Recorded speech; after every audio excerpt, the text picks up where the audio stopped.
Bom, hoje estou com Pedro Luiz Fagundes Ruas, nascido dia 13 de janeiro de 56, é advogado político brasileiro, iniciou militância ainda no antigo MDB, quando Leonel Brizola voltou do exílio em 79 e construiu o PTB, e posteriormente o PDT junto com Brizola. Nos últimos anos foi vereador mais votado de Porto Alegre e eleito deputado estadual pelo Rio Grande do Sul, pelo Partido Socialismo e Liberdade, o PSOL. Atualmente atua como vereador da cidade de Porto Alegre, tendo sido eleito como o segundo mais votado para a Câmara. Mais conhecido como Pedro Ruas, e agora pré-candidato ao governo do Estado. Bom dia, Marcelo Figueiredo. É uma honra participar desses 15 minutos contigo, né? 15 minutos com o Marcelo Figueiredo, aí no grupo MPF, na Grande Erechim, Passo Fundo, enfim, imediações todas, Ernestina, e é uma alegria muito grande. Aliás, a família Ruas, né? O meu pai nasceu em Soledade, foi criado em Passo Fundo, portanto é da região, e eu visitei muito. Quando criança, visitei muito Passo Fundo, muito Carazinho. Meu pai estudava no IE de Passo Fundo e chegou a lecionar lá também. E depois veio para Porto Alegre, enfim, aí fez a vida como jornalista no então Grupo Caldas Júnior, né? Foi editor de economia durante mais de 30 anos. E eu estive com ele ontem. O pai está com 91 anos, está firme aí. Está firme. Certo.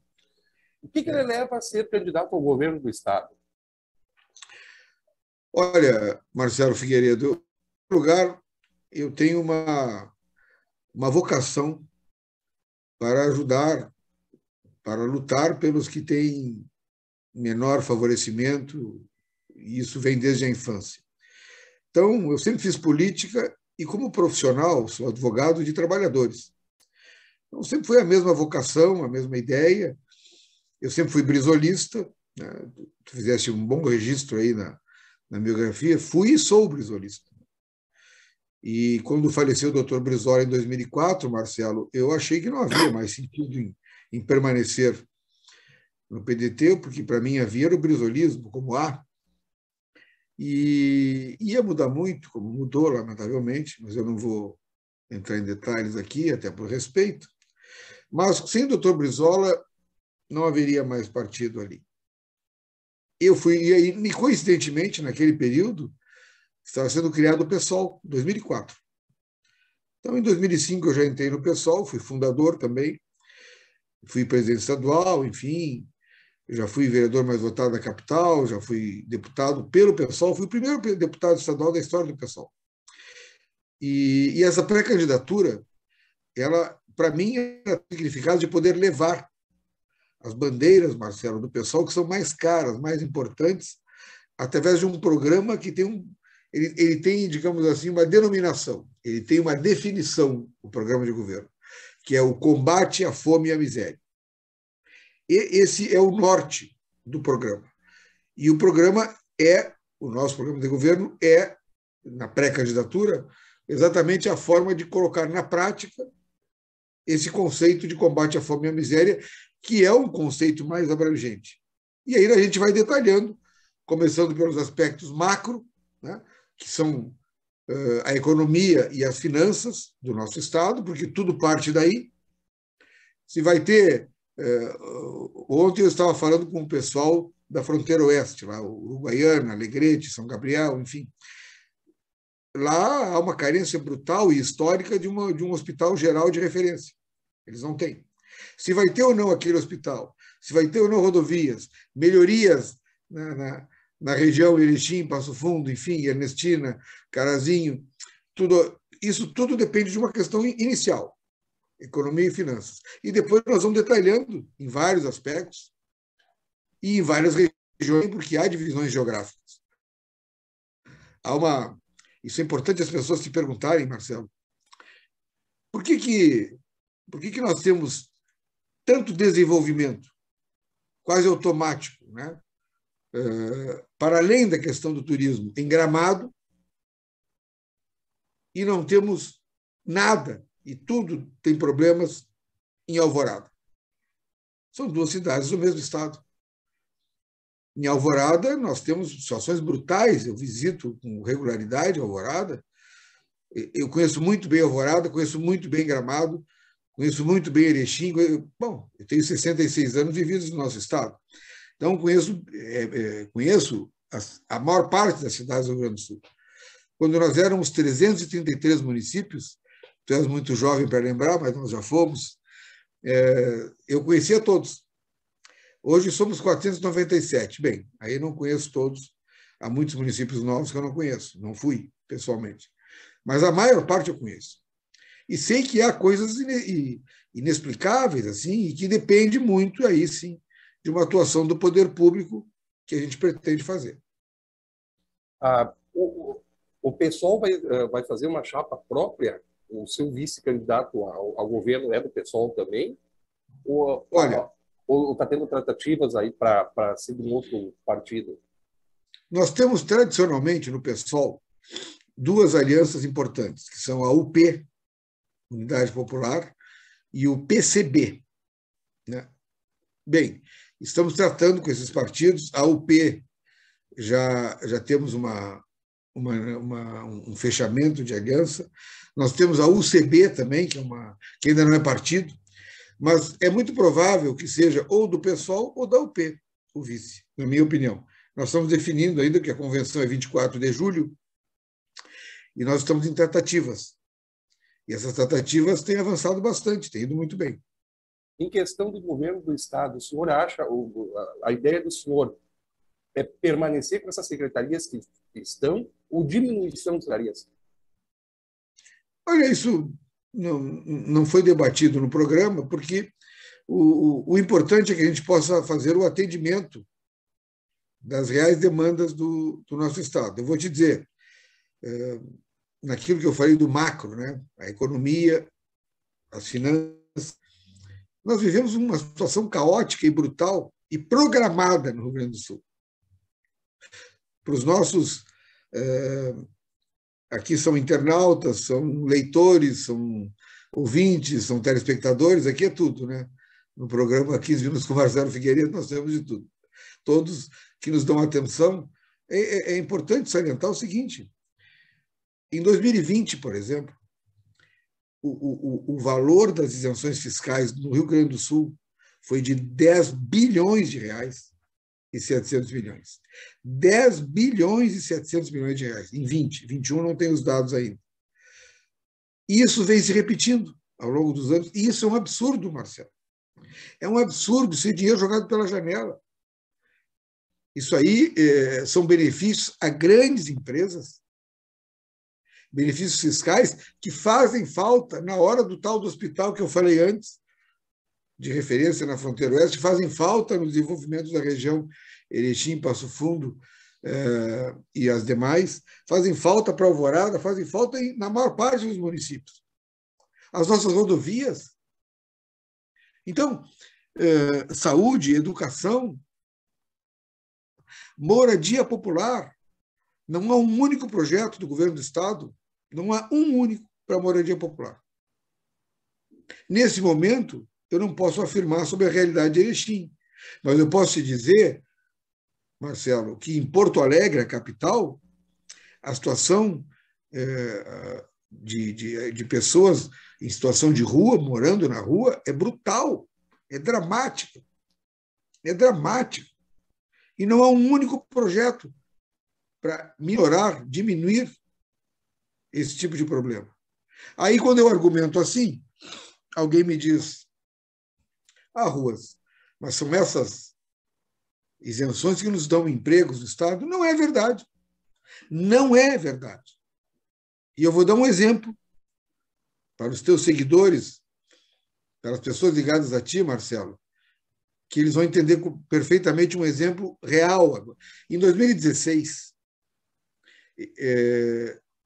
eu era uma espécie de líder informal da oposição na Assembleia Legislativa.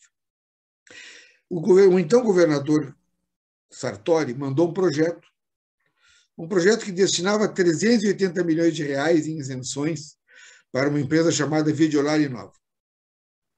Videolari Nova. Ali em Triunfo, na região carbonífera do Estado. Essa empresa fica.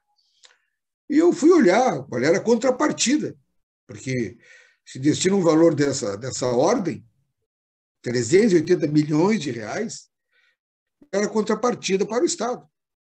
Examinei, não achei nada, mandei pedir informações para o secretário da época, Giovanni Feltos, da Fazenda, não me respondeu. No dia da votação, respondeu. E eu pude ir para a tribuna com a resposta. E eu disse o seguinte, e era inacreditável. Por 380 milhões de reais, Marcelo, de dinheiro público, a Videolare Nova gerou no Estado 5 empregos. 5 empregos. Na capital do Estado, aqui em Porto Alegre, tem todo mundo, quem veio aqui já conheceu isso, que tem 50 anos, eu acho, um trailer, cachorro-quente de frente a uma escola, que é o trailer do Rosário, cachorro-quente do Rosário, que nunca ganhou um centavo de dinheiro público e gera 8 empregos. 5 empregos, Videolare Nova em Triunfo. 380 milhões de reais. Então, é assim que se faz essa barbaridade de isenções e que, na verdade, não geram empregos. É falso isso. Isso é para beneficiar os grandes empresários. Eu fui secretário de Estado de Obras e Saneamento no governo Olívio Dutra. E eu gostava e gosto muito do Fundopem. Porque o Fundopem é um programa criado para ajudar micro, pequenos e médios empresários, através do adiantamento do crédito do ICMS, que ele depois pagará. Isso é para fomentar o desenvolvimento dos micro, pequenos e médios.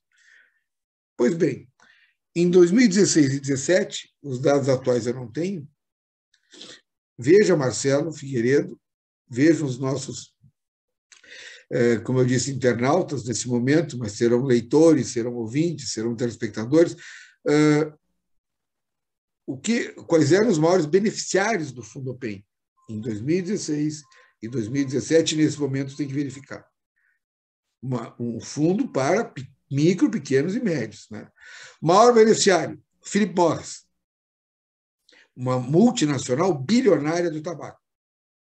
Segundo maior beneficiário, Gerdau. Gerdau, brasileira, gaúcha, mas é uma multinacional que não precisa do Fundopem. Tinha que buscar dinheiro no BNDES, em outros lugares, não no Fundopem. Terceiro lugar, a Videolare Nova, a própria Videolare Nova, essa que eu falei agora há pouco de Triunfo. Então, com esses exemplos, eu mostro o descalabro que nós temos hoje em termos de economia e finanças, e isso tem que mudar. Se vai mudar o nome da pasta, se vai ser pasta Economia, pasta da Fazenda, Secretaria de Desenvolvimento, eu não sei o nome. O que importa é o que vai ser feito. E aí vem uma lição do Dr. Brizola, para mim, fundamental. Tudo depende do jeito de governar.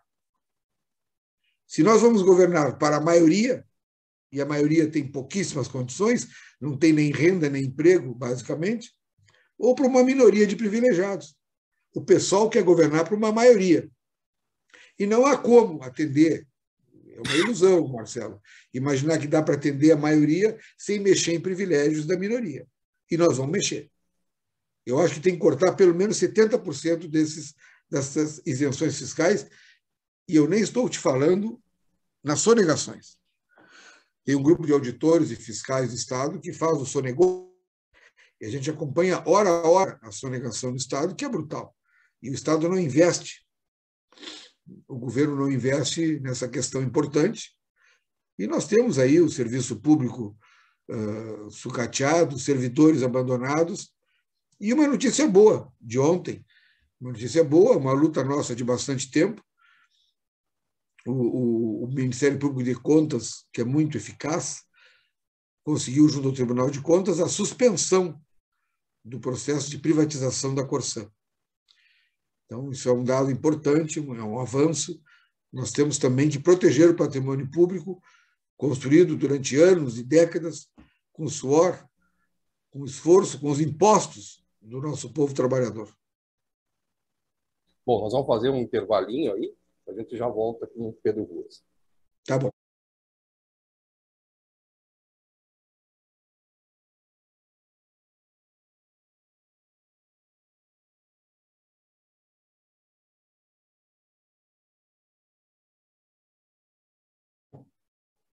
Bom, senhores, estamos de volta com o Pedro Ruas, pré-candidato ao governo do Estado pelo PSOL. O senhor tomou as vacinas da Covid, Pedro? Tomei todas. E Eu tomei 4 vacinas. incentiva todo mundo para tomar. Tem que tomar. E eu até... eu não sou médico, né? Mas eu acho que eu tive sorte na 4ª dose. É uma teoria minha. Essa teoria aqui não é só mais pela amizade com o Marcelo Figueiredo aqui, porque eu não tenho como opinar do ponto de vista técnico aí na medicina. Mas a minha 4ª dose foi da Janssen. Que eu me lembre, a Janssen era uma dose só nas 2 primeiras. Então, eu acho, mas é uma teoria minha, não vão levar, eu sou advogado, não sou médico. Tá? Então, eu acho que eu tomei a 4ª e a 5ª. Sim, claro. Se eu tomei a Janssen de 4ª, eu acho que foi 4ª e 5ª. Mas foi sorte, não dá para escolher vacina. Eu acho que vacina boa é a vacina que está no braço. Eu também sou. Eu tomei as 4 vacinas, tomei da gripe e tomei uma outra vacina que é a pneumocócica. É uma contra a pneumonia também. Tomei também. Achei que descobri que havia e tomei. A respeito do governo federal, qual a sua atuação? O que o senhor está achando do governo Bolsonaro? Olha, eu tenho profunda contrariedade com o governo Bolsonaro. E acho que as pessoas sabem disso, me manifesto bastante nas redes sociais. E nós temos aí uma situação que foi um absurdo, né? O governo Bolsonaro passou boa parte do tempo negando a existência da doença, da sua gravidade, da Covid-19. Eu me lembro que, tu te lembras também, Marcelo, quando ele dizia que era uma gripezinha, ele chamou de gripezinha, ele disse que não ia tomar vacina. Não sei se tomou, ficou protegido. Ele não usava máscara, só usou no exterior, obrigado. Então, ele teve uma atuação nefasta, muito ruim. E a sociedade venceu esse governo federal, impôs, exigiu vacinas, teve vacinas. Nós temos aí centenas de milhares de mortes que não precisariam ter ocorrido. Não precisariam ter ocorrido. Com certeza. Há também denúncias graves de corrupção na compra de vacinas, da Covaxin. E há toda uma forma de governar, que é o desmatamento da Amazônia, a morte recente de indigenistas, né, do Bruno e do jornalista inglês. Quer dizer, então, há uma série de desmandos absurdos, a violência policial, que o governo federal só incentiva. O governo federal chegou a elogiar o setor da Polícia Federal, aquele vinculado à morte do Genivaldo.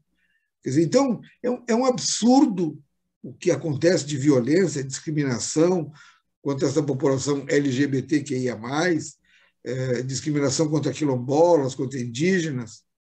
Então, eu acho que o governo federal, tudo de ruim que podia fazer, fez, ainda mais com a volta da inflação brutal, o aumento de preços, e com essa votação no Congresso Nacional, que ele propõe aí benefícios claramente eleitoreiros. Claramente eleitoreiros. Então, é um governo nefasto, é a minha opinião. É a minha opinião, eu assumo tudo que penso e cumpro tudo que digo. E sou um brisolista também, que eu trago no meu sangue e na minha ideologia. Na minha avaliação, o governo Bolsonaro atrasou em pelo menos 30 anos o possível avanço que teria o nosso país. O senhor deve apoiar o ex-presidente Lula para a presidência da República? Olha, o PSOL decidiu, sim, nacionalmente, o apoio ao pré-candidato e ex-presidente Lula, a uma adesão nacional. A minha posição pessoal sempre foi a de candidatura própria do PSOL. Mas eu acho que é um momento especial da nação, um momento muito duro de enfrentar essa direita pesada, né, que discrimina, que propaga o ódio. E acho que a pré-candidatura Lula é, de fato, a que tem, não é do meu partido, mas é a que tem as condições melhores para o enfrentamento eleitoral, porque o pré-candidato Lula tem índice de aceitação, de aprovação muito altos, né, de intenções de voto nas pesquisas, e isso é importante, porque o fundamental agora é vencer Bolsonaro. Então, o pré-candidato também. Então, é importante que nós tenhamos posição clara sobre isso e digamos o porquê, né? Temos essa posição. Bom, nosso tempo extrapolou um pouquinho, 15 minutos passa ligeiro, né? Ainda mais com uma boa conversa, né? Deixo aí o senhor fazer as suas considerações finais. Eu só quero Olha, fazer uma pergunta antes. pois O senhor vai não, participar de debates?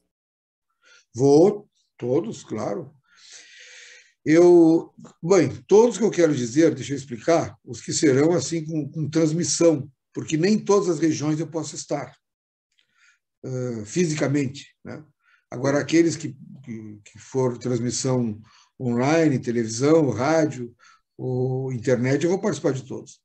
E a minha mensagem é uma alegria de participar desses 15 minutos com o Marcelo Figueiredo, do Grupo MPF. Essa região, eu disse, é uma região para mim, que sou Ruas, filha do jornalista Isnar Camargo Ruas e da professora Flora Fagundes Ruas. A minha mãe é do Alegrete, é da fronteira oeste, e o meu pai de Soledade. Então, eu tenho muita vinculação com a região, gosto muito, e acho que no governo do Estado, Marcelo Figueiredo, agradecendo novamente essa oportunidade, as coisas têm que começar do começo. O começo é sanear economia e finanças. É o que o pessoal quer fazer. Bom, muito obrigado. Esse foi o pré-candidato ao governo do Estado, o professor Pedro Ruas. Muito obrigado. Obrigado, Marcelo. Um abraço.